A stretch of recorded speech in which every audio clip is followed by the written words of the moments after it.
Hello. Hello.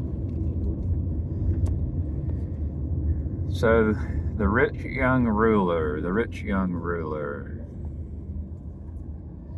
I'm interested in selling everything I own and giving to the poor. I'm interested. I'm not doing it. I haven't done it. And the first thing about that idea is, well, when I give to the poor, if I sell everything and give to the poor, does that mean that my children and my wife and then myself, do we become poor? And so I think there's different kinds of poor.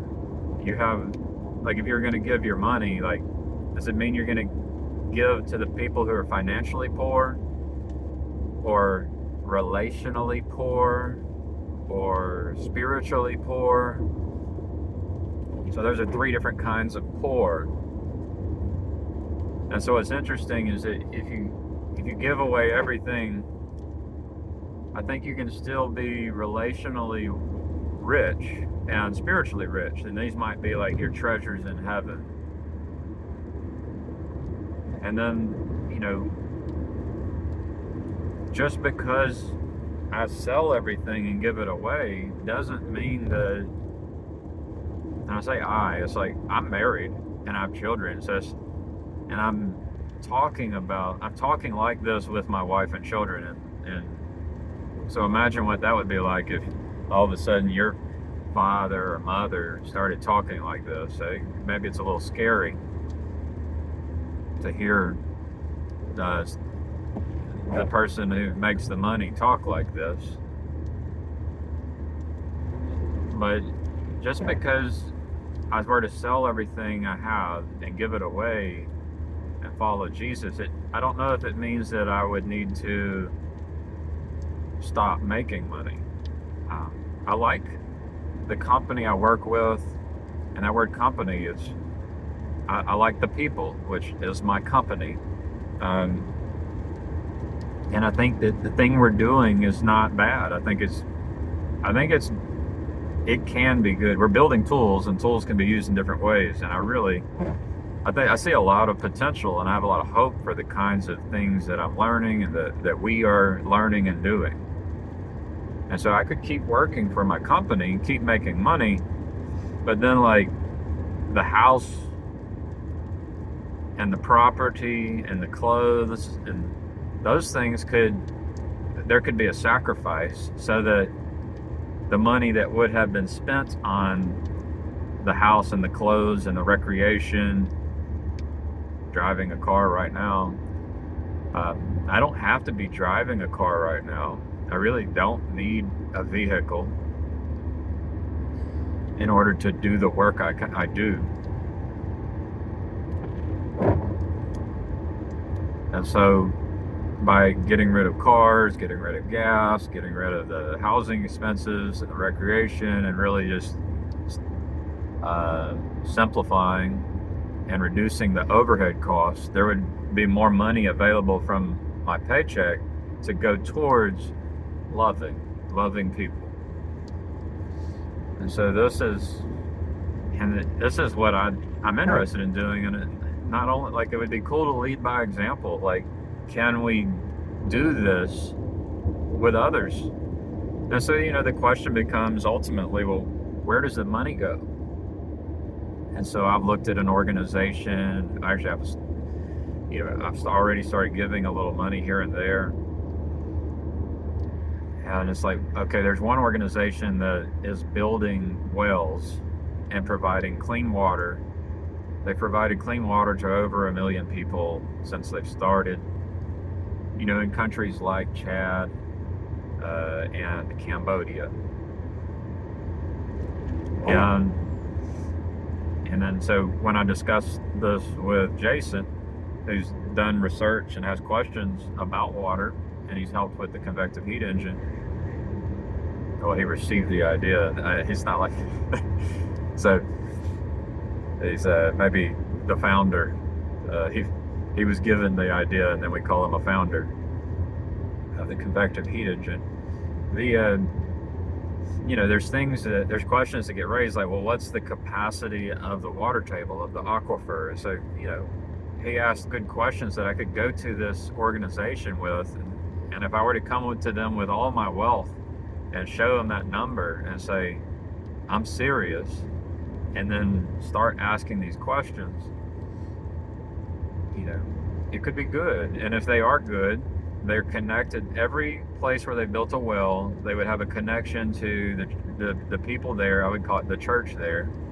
And if that aquifer started decreasing, the water would no longer be available, and we would find out, and we would say, hey, can we do something better? And so Jason said a lot of times people will just dig deeper. And so there may be better ways of doing things, of making sure people have clean water. And I would want to be a part of that decision-making process of how the money gets spent. So this is what's been rattling around in my brain. This is what's been rattling around in the conversation I've had with my wife and my children. And so the question I posed is like, well, what's the worst that could happen if I sold everything that I own and gave it away to the poor? Like, what's the worst that could happen? So obviously the money could be spent in some ways that are better than other ways. And, I'd like to be a part of deciding how that money gets spent. But it seems to me that people are gripped by worldviews that allow them to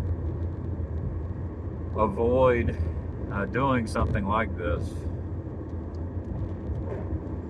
That's what it seems. And, I've been like that my whole life. I've never like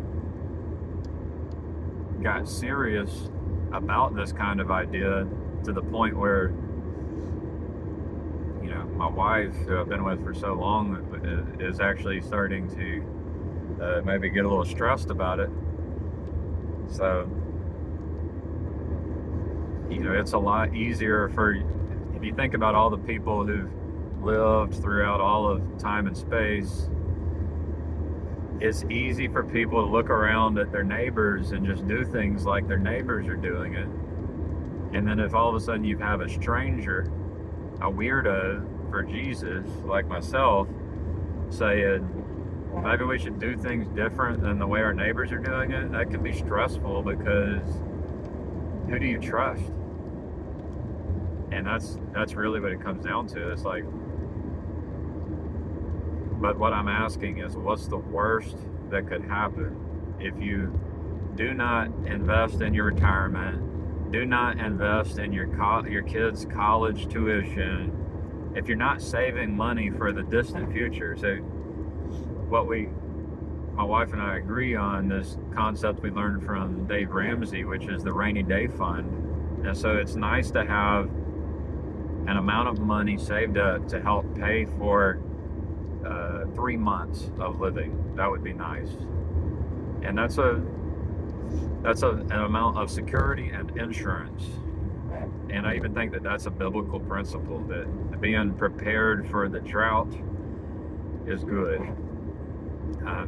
But I don't think that means that you need to be prepared for 30 years from now, that you need to be saving for 30 years from now, saving money in a bank account and giving your money to people who are just interested in making money so that you can make money. I don't think we should be doing that. But what we could be doing is growing orchards, building farms, figuring out a way to make sure that people have clean water, fruits and vegetables, including our children and our children's children. And that seems more biblical than, let's set this money aside into an account where it gets invested into companies that are interested in making money, so that, I got work on my truck yesterday where they wanted to sell me. I told them I just need new calipers, and then they wanted to sell me brake pads and rotors. And then I said, no, I just need calipers. And then they wanted to sell me hubs. So you have companies who are interested in trying to upsell you even if you don't need it. And you have doctors who are interested in trying to upsell you even though you don't need it. You got people trying to sell you things that they call food, which is actually poison, right? So same thing with doctors. You have doctors trying to prescribe you poison instead of medicine. And so there's a way to do it which is better than other ways. And then who do you trust? Who do you trust? So I think that having someone like Jason help me ask the right questions to people providing clean water is great. And the same thing with everything. Like, it'd be nice to have the good questions and the current answers, and maybe those questions change a little bit over time, and maybe those answers will change over time as well. Whoops. I guess that means it's over. So, bye-bye.